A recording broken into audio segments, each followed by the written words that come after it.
Explains a lot about the current occupant of the White House, and so does this. The Praetorian Guard media. That's what they should be called. And Chuck Todd on Meet the Depressed is among the generals in the Praetorian Guard media. I had Mr. Producer put together a montage of questions he asked this Sunday to the Israeli ambassador to America, Ron Dermer. Now, I want to give you a little bit of back information that's not widely available publicly. When Barack Obama called Benjamin Netanyahu, it was not to congratulate him. They spoke for 30 minutes. Barack Obama insisted that Benjamin Netanyahu remove his ambassador to the United States, Ron Dermer. Netanyahu said he would not. Obama pressed the case. Netanyahu said he will not. Obama attacked Netanyahu, he said, for the last days of the campaign when he called out the Arabs. And he attacked Netanyahu for his statements about the two-state solution.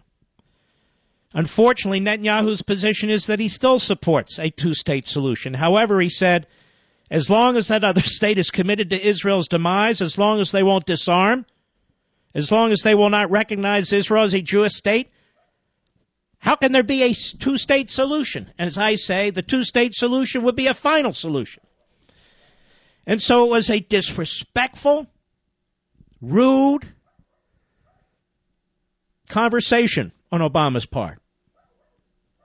Not a congratulatory, oh, you won. We're also getting more information from Netanyahu's pollster, who was an American, saying the extent to which Obama and his team were involved in that campaign in Israel has been underreported. The amount of money, the amount of advisors, the amount of grassroots activists who were exported from this country, imported into Israel. So Obama, thin-skinned, ideological, and pro-Israel's enemies. And I'm going to prove that to you at the bottom of the hour. But the Praetorian Guard media in this country is unbelievable. Meet the Depressed. We long for the days of Joel Spivak. And many of you listening don't know who Joel Spivak is or was. But he was the moderator of the old Meet the Depressed, probably for 20 years, or give or take. He would not have been a mouthpiece for a president the way Chuck Todd and the others clearly are. So here's a montage Mr. Producer put together of the questions that were asked Ron Dermer, Israel's ambassador to the United States. And tell me if this man does not sound like a special pleader for Obama and his ilk. Cut 18, go. What is the position of the Netanyahu government on the peace process and a two-state solution? So you'll deal with Abbas. The Netanyahu government will deal with Abbas, even if he's not speaking for the entire Palestinian people, because that had been one of the critiques before, that, well, he only really runs the West Bank, Hamas runs Gaza, you can't negotiate this just with one party. The president is wrong when he says he takes the prime minister at his word at what he said before the election. If the United States doesn't stand in the way of the United Nations imposing a framework of what a two-state solution would look like, what does that do to the relationship between the United States and Israel? Do you believe an imposed framework of a two-state solution is an anti-Israel resolution?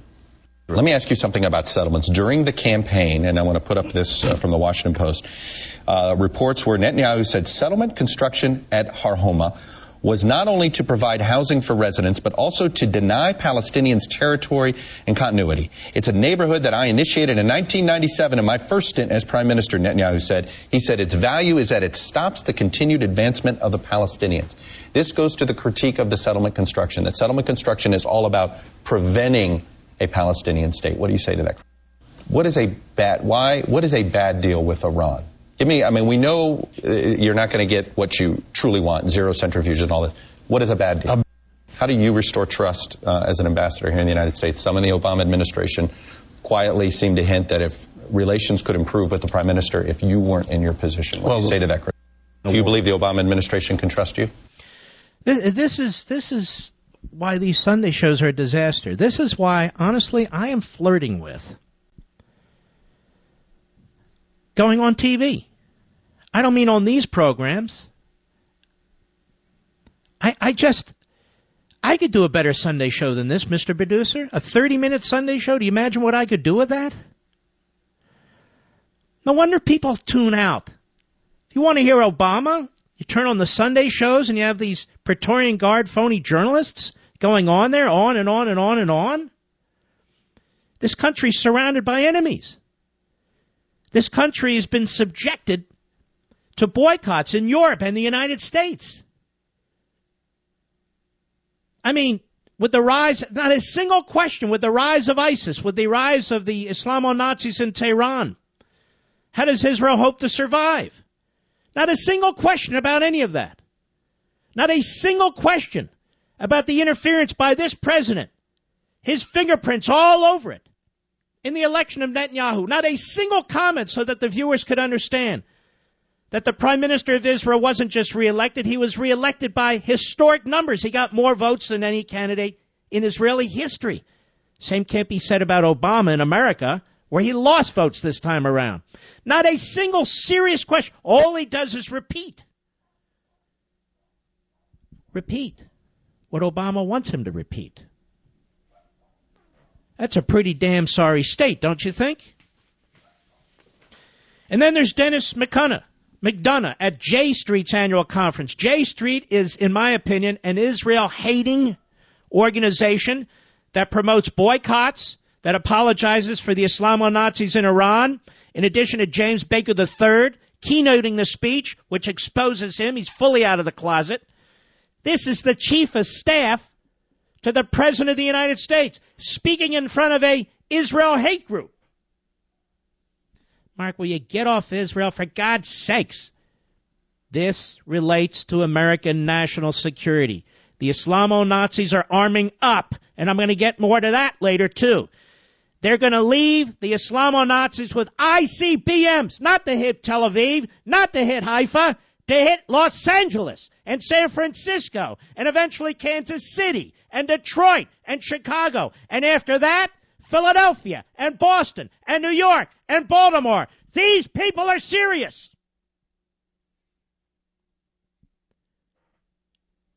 These people are dead serious. How much more evidence do we need? As they slaughter each other in the most horrific and barbaric ways. They tell us what they think of us.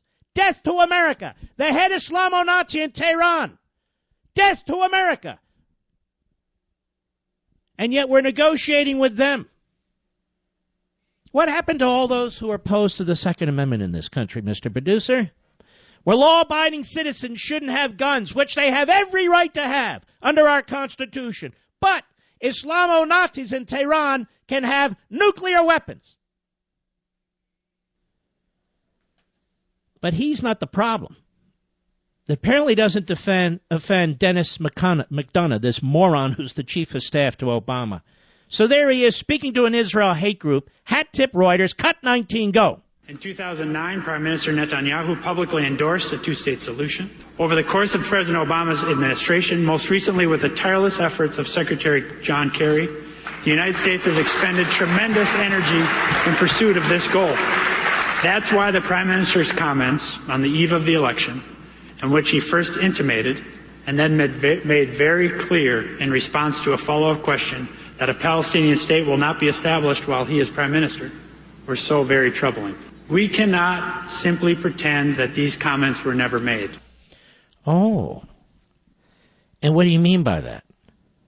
Even though the Prime Minister has explained himself time and time and time again, even though you're twisting his words. I already said what he said. It's a matter of public record. Ladies and gentlemen, this is what we call a pretext. Or for you liberals out there, an excuse. Even before this re-election, you'll remember Obama talked about Israel going back to pre-1967 borders. If Israel goes back to pre-1967 borders, it won't exist in 12 months. Nobody has proposed that, except Obama. Obama wants to do for Israel what he did for Lebanon, what he did for Yemen, what he did for Syria, what he did for Iraq. Obama wants to destroy Israel. Obama has a hate-on for Israel. He surrounded himself with people who had a hate-on for Israel. Radical, poisonous, vile, leftist ideologues. And I said the other day, there are some rare exceptions. The same people who hate Israel tend to hate America, and vice versa. Our enemies are the same, and our enemies are both from without and from within. I'll be right back. Mark Levin.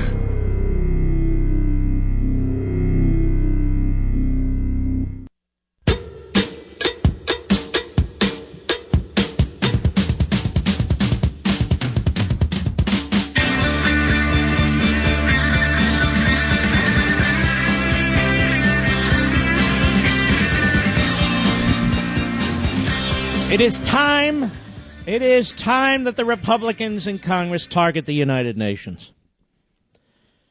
It is time to close it down. Let some other country have it for a while.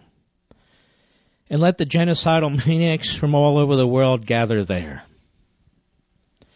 It's time to shut it down. It is America-hating, freedom-hating, democracy-hating organization. And is otherwise useless. Absolutely useless. I'm tired of us pouring billions of dollars into this operation. Even worse, it appears that our imperial president seeks to usurp Congress by using the United Nations to impose his will on our country and on other countries through the Security Council, which includes such permanent members as Communist China and Fascist Russia. Obama plays better with communists and fascists, and terrorists for that matter. He's got a real problem with Tea Party, Republican, and little d democracy generally. It's his way or the highway, so he's more comfortable dealing with tyrants than with small d Democrats. And he's going to continue to use the United Nations, whether it's his phony global warming agenda, which will destroy our industries and our capitalist system, which he hopes to get implemented through the UN. He's going to arm up the Iranians through the UN. He's going to destroy the nation of Israel through the UN. We need to defund the UN and kick their asses out of our country as soon as possible. I'll be right back.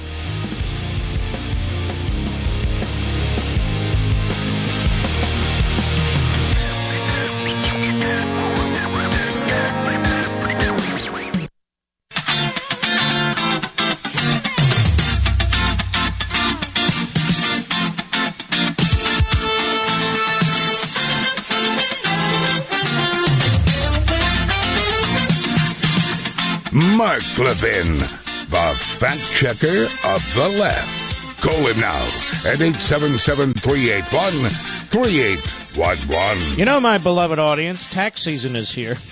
Probably seen the reports, the IRS ruthlessly collecting from people who owe back taxes, allegedly.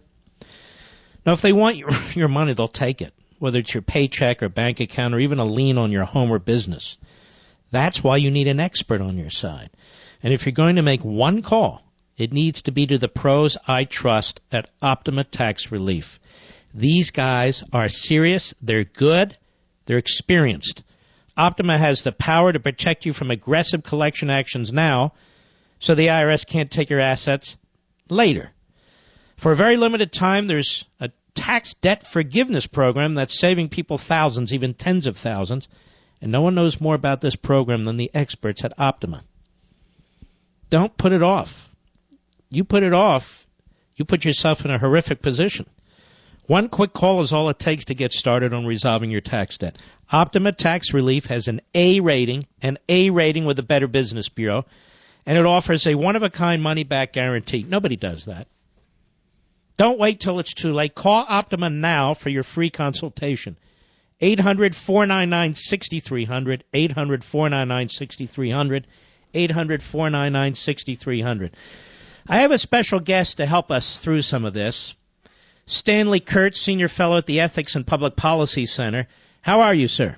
Mark, great to be here. All right. We have an odd line there, don't we, Mr. Producer? Can we call Stanley back? Yeah. Can we call him back, please? All right. We're going to call you back because that humming sounds like an electric chair. I wouldn't know that. I'm just assuming. We got lots of electricity going through it. Here's the thing. Kurtz wrote this piece 4 years ago at National Review. He said Obama's hard left tilt is real. He's the pro-Palestinian in chief.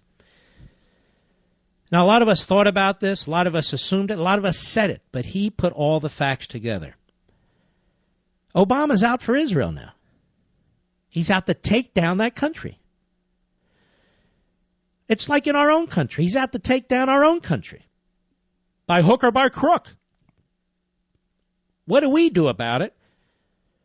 What does another country do about it? In the case of Israel, if I were Israel, I'd really start tightening my relationships with India, who's an ally of Israel, with Canada, and I'd actually start to look at other countries that may not be typically in their orbit. But if they need arms, they may have to look at the Chinese and so forth, because under Obama, he's utterly unreliable. All right, let's see. Do we have a better connection? I'm here. All right, it's slightly better. Stanley Kurtz, back on May 26, 2011, you wrote a piece called Pro-Palestinian in Chief, Obama's Hard Left Tilt is Real, National Review. It came to fruition. Tell us what you said and what's going on now. Well, Mark, everybody nowadays is saying that this is so unusual for an American president to be this critical of Israel, to really want to disrupt, even mildly break the relationship between America and Israel. It's really not unprecedented at all. The truth is, the policy that Obama has right now is the policy that he favored for pretty much all of his political career in Illinois before he became a national figure in 2004. Obama was very closely connected to the top spokesman in America for the Palestinian cause. He was known as the one promising American politician who would speak critically of Israel when no one else would. And the press really doesn't want to report this, and some of the details of it are kind of shocking. Tell us some of the details. And by the way, was that spokesman Rashid Khalidi? One of them was definitely Rashid Khalidi, and there was another one that people don't really know about, and some of his information really is shocking. His name was Ali Abu Nima. They both worked together in the same group called the Arab American Action Network, and this was a group that Obama and Bill Ayers together were funding from their position at the Woods Foundation, and what Abu Nima was doing with that group is really part of the shocking And what was he doing? Well, in the years before 9/11, Abu Nima would write op-eds trashing the few people who were warning about the dangers of Osama bin Laden. There was even a time when Abu Nima tried to ban Steve Emerson from the NPR because Steve Emerson was warning about Osama bin Laden and terrorism. And this caused quite a controversy. There was a flap about it. This had to be known to Obama. And yet, during this whole period, when Abu Nima was trashing the few warnings we were getting about al-Qaeda, calling them biased against Arabs, Obama, together with his friend Bill Ayers, were funding this group. Where is this man now, by the way? Is he still in the United States? That's a good question. I don't know. I haven't heard a lot from him. But really, both Rashid Khalidi and Ali Abu Nima seem to have receded from the public eye, and I suspect a lot of that has to do with the fact that they don't want to call attention to this early and very controversial history of Obama. And Obama helped fund this organization. Both men worked for the organization, or at least they worked with the organization. But this out-of-the-closet viciousness now against Israel, trying to use as a pretext statements that Netanyahu made and so forth and so on, what you're saying is that's all it is a pretext. Exactly. So many people have been arguing that this is a pretext, that Obama doesn't really mean it, that he's just using and distorting statements by Prime Minister Netanyahu to create an excuse to distance America from Israel like he's always wanted to do. And what I basically said was, Yes, exactly. He has always wanted to do this, and we don't even realize that. But if you look at his political past, he's been gunning for just this sort of crisis all along. And so the argument that this is really an excuse that Obama is cooking up by distorting statements of Prime Minister Netanyahu, I think is very strong when you look at Obama's years of history as a politician in Illinois. How close was or is Obama to this Rashid Khalidi, the radical pro-Palestinian? Oh, they were definitely friends. They had a lot of strong intellectual exchange. There is, of course, the famous videotape of the dinner, the testimonial dinner, where Obama, we know, praised Rashid Khalidi and spoke warmly of their friendship and relationship. But that video, of course, has been suppressed, and we haven't been allowed to see it. But there's no doubt that they were personal friends. They were political allies. Khalidi was there at the famous or infamous political fundraiser in Ayer's house where Obama kicked off his political career. Khalidi himself helped to raise funds for Obama, and Obama was funding Khalidi's organization, and they were close personal friends. So this was a very tight relationship.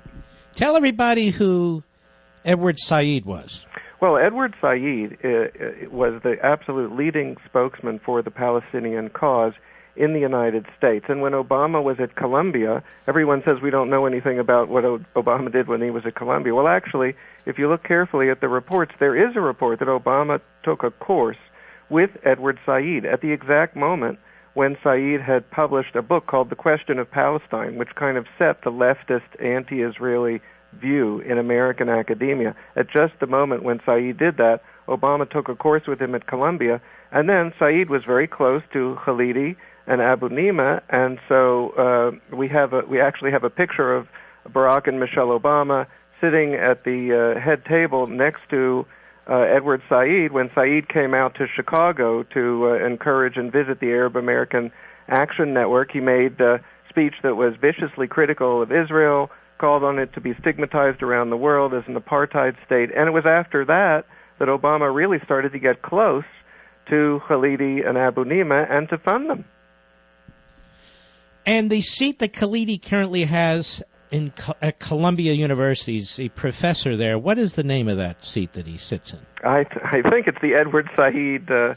That's correct. It's the Edward Said chair. So it's a small, powerful circle of radicals, of which Obama was one, correct? Obama was definitely close to and extremely supportive of, both politically, personally, and from his position at the Woods Fund financially, of these key spokesmen for the Palestinian cause in America and these key critics of Israel. They saw him as someone who fundamentally agreed with their critical view of Israel. But after 2004, when Obama made his famous address at the Democratic Convention and became a national figure, they noticed an abrupt change. At that point, Obama started speaking as a typical American pro-Israeli politician. So the question is, which of these things is the truth about Obama? Is his early anti or at least very critical of Israel stance the truth? It looks like it. If you look over his whole life, it's very hard to fake these long-term, close personal relationships. And, of course, his early political radicalism in college and as a youth fits in perfectly with his political stance in Hyde Park. So it really does look, from the abruptness of the change, as soon as he got a national political spotlight, as though his real pose was to be anti-Israel. So it isn't really, to be pro-Israel. So it isn't surprising that he should switch now to what the stance he was comfortable with for years. Now, in addition to Khalidi and Abu Nima, the two radicals, in addition to Ayers, there's always Reverend Wright. So he was getting a full spoon of it on Sundays. That's exactly right. And I wrote a book some years ago, which you were very supportive of.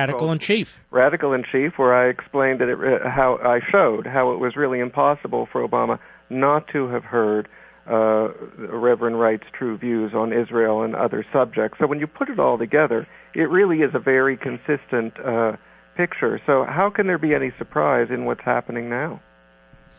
And, of course, Samantha Power, what did she say so infamously? Well, Samantha Power at one point really seemed to call for American troops to intervene to force a settlement on Israel, literally, a military settlement. And, of course, she's since then claimed that it was all misunderstood, a mistake. She's apologized for it. But again and again, if you look back into the record of Obama, his close advisors like Samantha Power and the people he was close to for years in Illinois politics and even in academia before then, what you see is that the stance Obama is taking now is the stance he had then. And so if you take a whole variety of topics, you take immigration, you take gay marriage, I think if you go back and you look at Obama in the 90s, you see the real Obama, and it all is coming out now. He's reverting back to what he's always been, and he's kind of been holding that for the last 2 years when he didn't have elections hanging over his head.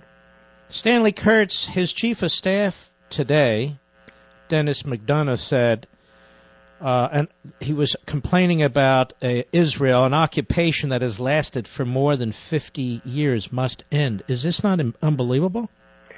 In a sense, it's unbelievable. It's unbelievable that an American president would be saying this. But when you look at what Obama has believed for years and his deep political involvement for years, unfortunately, it's all too believable. Mm-hmm. So the problem is he's unencumbered by popular will in this country in elections. The people sent a Republican Congress to try and stop him or slow him down, and he defies it. The people in Israel voted for their prime minister in a landslide election for Israel, and he rejects it. And he seeks to impose his will, apparently by threatening Israel and going to the UN. Is that correct? That's all correct, Mark. And the remarkable thing is that Congress, including many Democrats, are really pushing back against Obama on this to the point where even a president in his final 2 years, you would think, would be cautious about doing what Obama's doing. So to me, these show the signs of a true believer, someone who is willing to take tremendous risks, even with the political power he has left in these last 2 years, by alienating significant majorities in Congress and risking serious political backlash against this Iranian agreement. I think he is a true believer in the leftist ideas he cut his teeth on and went with for years in Illinois, and that explains what we're seeing now. You're a wealth of crucial and relevant knowledge. Stanley Kurtz, Senior Fellow at the Ethics and Public Policy Center.